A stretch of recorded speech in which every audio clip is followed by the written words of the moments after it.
mwebale nnyo bali ddala tulaba nze Jamal ow'e Kaseke kikulu nnyo ekyo ekyokwekuumira ku subscribinga likinga sharinga kikisinga okuba ekyobuvunaanyizibwa still nkyali ne basajja bange ababayita Ham Connect Uganda Ham Auto Ham Auto ate mulaba oba osimanyi yeggweera era yeffe ogamba Ham Motors. Ham Motors, yes. Okay. Ensonga olwaleero si yakutambula binywanyi. Olwaleero sikutambula. Olwaleero kintu kirala nnyo tuzze omukulu. Tuli twalina muntu omu. This time around bali babiri naye ate waliwo era n'abalala. Naye twagala kumanya business besides ey'okutwala ey'okuyamba ku bannayuganda kugenda ebweru. Then nga temubakoledde process mukola ku process okugenda ebweru kwaki business endala nga olaba nti kubanga ndaba Hamu, mataka Hamu, bloga Hamu, lamusa ku batulaba n'ekiramuso ekirungi ne muganda wange naye abalamuse. Abatulaba ku Big Brother Uganda, assalamu alaikum wa rahmatullahi wa barakatuh. Yenze musajja wammwe nga bulijjo Hamza Hassan okuva mu Ham Connect UG ne munnange Kibuuka Nabil Akram. Kibuuka Nabil Akram. Yes, sir. Okay, tuyanze ng'Kibuuka Nabil Akram y'omu ku badirector ba Ham Connect UG. Era nga ekindese wano lwaleero waliwo business endala ng'ogyeko ey'okuyamba ku bannayuganda bakolera kupepa wakugenda ebweru naye nga waliwo business endala ey'okutunda ebintu ng'amataka n'emmotoka. Ndowooza tubeesinga nnyo ku mmotoka. Yes, sir. Mukulu wange musangibwa wa? Tusangibwa Bakuli nga ku Haasi baba akazimbe bakayita FB Tower room number 603 wetusangibwa. Yes, sir. Mutunda n'emmotoka? Tutunda n'emmotoka. Awo wennyini mumanyi okusika emmotoka z'abantu ne muzisika ne muzitwala ng'ate omuntu tannaba kusasula kumalayo. Kisinziira okusika kwandibaddewo neera kisinziira. Bantu bangi bajja ne bagula amabanja. For example, emmotoka ya miliyoni 2 n'akuwako miliyoni 10 nataddamu kukwata simu zo, omukubi yatakwata tayitayo yadde ennusu 5 ate nga remember oba we tuba tuwandiikawo nti emmotoka ebeesa okuba impounded just if abatakoze eki batasasudde naye tubanga tulina communication bw'abanga akwata amasimu wabaawo enjawulo n'okuba nti ate obuze tuyagala kukwata amasimu webulankanya kuva watwala emmotoka tusasula nako yadde 10 embeera bwekyo naye era nakyo kiba kya process so si kujja nti nkugweko bugwi kintwale emmotoka so process ebiseera ebisinga era kiba kikyamu kyalina okwabula ku bantu bange abalala okujja obuzi n'osanga omuntu n'okwata emmotoka ye wabula tuyita mu kooti okwebeka nga tukola ki and that's if nga tasasudde nga tulemaganye. Yes, naddala communication because bangi abajja n'omugamba mu myezi eno ojja kunsasula n'atwala emyezi 7 sente ne ziggwawo, that is okay. Ate kasitaba ng'ayogera ku ssimu kiba tekirina buzibu wabula abanga ta communicating ekyo ekyokukwata we kijjira wabula ate yes ate kati ffe tuli under that kubanga tumeka sure nti ffe nnyini tukutirawo embeera kino egiba myezi 3 sokugamba kisobola n'owezi 5 owemeka azilonga azi oba okoze eki osasudde kikulu kusasula kumalayo muleka kudda mu mannya obuzibu obw'enjawulo obeera nga wekomitiza emyezi 3 nina tegeera naye omuntu gw'obanja buli wakwata essimu ganti ayina ebyamusobako ajja kukola ki ajja kujja tegeera naye essimu buli bwevaako oba n'okuba takwata kuwa ekiddako waliwo ekirala kiba kirowoozebwa naye omuntu asobola okutekinga emyezi 6 nga mwakkanya 4 naye nga mwogerezeganya omuntu oyo ng'oggyeko communication nti mwakkanya miliyoni 2 buli mwezi naye n'agamba mutufuziganye ninawo kamwabiri asinga oli addeko essimu. Mutunda emmotoka for example emmotoka ya miliyoni 10 musajja client azze ayinako obukadde 3 kale oba ayinako 50% miliyoni 5 oyo mumuwe emmotoka n'agenda namu emmotoka tusobola omuwa naye nga bwegambye nti ebintu bikyukamu okusinziira naffe ebintu batubaze omuntu ologala emmotoka ya miliyoni 9 n'agamba nnako 5. weewala abafere leka nkwanjuli Ham Connect UG ye kampani egenda okufunira omulimu ebweru w'eggwanga. Tulina emirimu egy'abawala n'abalenzi mu mawanga nga Iraq, Saudi Arabia, Iran, Bahrain, Qatar n'amawanga amalala mangi. Wano ku Ham Connect UG tutunda n'okugula emmotoka ssaako ne airport taxi.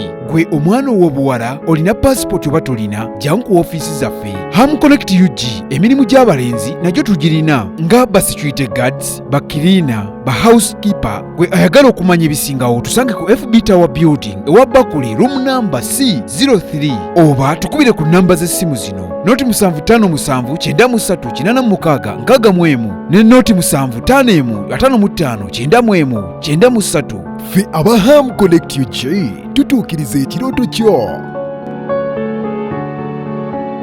Boni Balista Coffee and Cafe Limited yevaba kutakati mu kukola okupaakinga n'okusomesa enkola ya kaawa. Tukola kaawa mu bika eby'enjawulo omuli espresso, cappuccino, black coffee ne latte. Tutendeka ate era ne tugaba ne certificate eri abayizi ababa bakuguze mu kukola kaawa mu bika nga V60 coffee, Chemex coffee, Aeropress coffee, Siphon coffee, Cold Brew Drip Tower coffee. Tusangibwa Kampala wa Bakuli ku FB Towers Building omwaliro ogusooka room number B04 okuliraana amafuta ga Haas. Okumanya ebisingawo 0703 07 43 65 ne 0784 11 27 21 oba tukyalireko ku website yaffe ku www.bonibalista.com. Boni Balista Coffee, fuel for the day. Kulikayo mu mulango waliwo tukomye ng'onyonnyola nti omuntu waba yina miliyoni 9 wetukomye awo tubadira nti ang'alina miliyoni 9 naye asasulako 5. Waliwo ebintu ebyo bikyukamu mukanyiza emyezi 3 mu bwongo naawe bwokimanyi bulungi nti sente ezo yinza otagalamu gwe kyokolaga nti zibanga si cash njakuguza 11. Ebiseera ebisinga buli bw'oyongeramu afuna kiri ekigamba emmoloka weba ya miliyoni 10 ekitufu ozitunda ng'otunda 10 wabazze nga wabbanja ng'alinako 5 togitunda 10 agitunda 10 oba oyongeramuko olwakadde ebintu bigenda bitambula walinza ayinza okufuna obutawaanya nekyayinza oba nga ntundaga nina ekintwala tegera bulungi ayinza okuba nga awaayo ajja kuleeta mpolampola kanzige ewoono kinanga balingawo tegera bulungi. So bwampaako ezo ebintu bya kashi binyuma nnyo. Okimanyisa okutunda layisi ng'otuuze kashi ogaa tojja kusika mukuwala muntu kimalirize eno ne kaadi twejje bulungi sente zange. Naye mulimu embeera nga mutuufu ekintu akyagadde naye nga kulako miliyoni meka otunula munola miliyoni 2 ampateko 10 naye mbadde ntuta 17 olina bwotamwongeramu just wait time. Big Brother Uganda ng'ogyeko ekimmotoka nga tumaliriza kiki ekirala Ham Connect UG kyekola? Ebintu wetudda mu paperwork zinini confirmation ID tayina naye netumuwa empapula nagenda mu banka n'amaliriza tayina ID amataka nako tugadiringiramu. Kiki kyenjogeddeko wali mwana afunye akasente ke wamufunira 5 safaris and hotel bookings, airport pickups, TIN number processing, URA services, national ID processing, name confirmation, passport processing. Okay, ebintu byonna byolabaawo abakulu bano babikola naye ndowooza kati ninyo kugereko ku kintu kya driving permit. Driving permit inakuzuulira byatuukamu baagala muntu awo nawo omuconnectingawo nawo tuconnectingawo Mutereevu. tuconnectingawo kuba nabyo osasula mu banka era bya banka. Kiki kyenjogeddeko nti oyinza okutwesiga bw'onoobala ssente omulundi gumu naye era bikomekereza bizemmannyago era n'ebisiiti efuluma eriko Jamaal oyo eyasasula sinze yarisivinga ssente tegera bulungi. Seka nsaba olagirire bannayuganda wemusangibwa n'ebintu byemukola moloka tuzitunda ebirundu ebika byonna byonna Tutunda ebika byonna Toyota olina baasi tewali baasi zonna weeziri so emmotoka yenayina gy'oyagala tewali buzibu. Emmotoka yenayina gy'oyagala zi Toyota, zi German cars, zi Benz, za Audi. Oyagala mpya terina nnamba nga ennamba kyentegeeza etalina namba kuba nti enamba tuprocessinga eri current kati nga ssaawa zino nti UBN stroke Z embeera bweti. Bannayuganda balagirire omusangibwa ogabe enamba z'essimu. Tusangibwa wa Bakuli nga ku mafuta ga haasi obanga atambula nga addako enankula byekwambyasi then wawa kazimba waggulu bakayita FB Tower room number C03 enamba z'essimu 0751 55 91 93 ne 0757 93 86 61.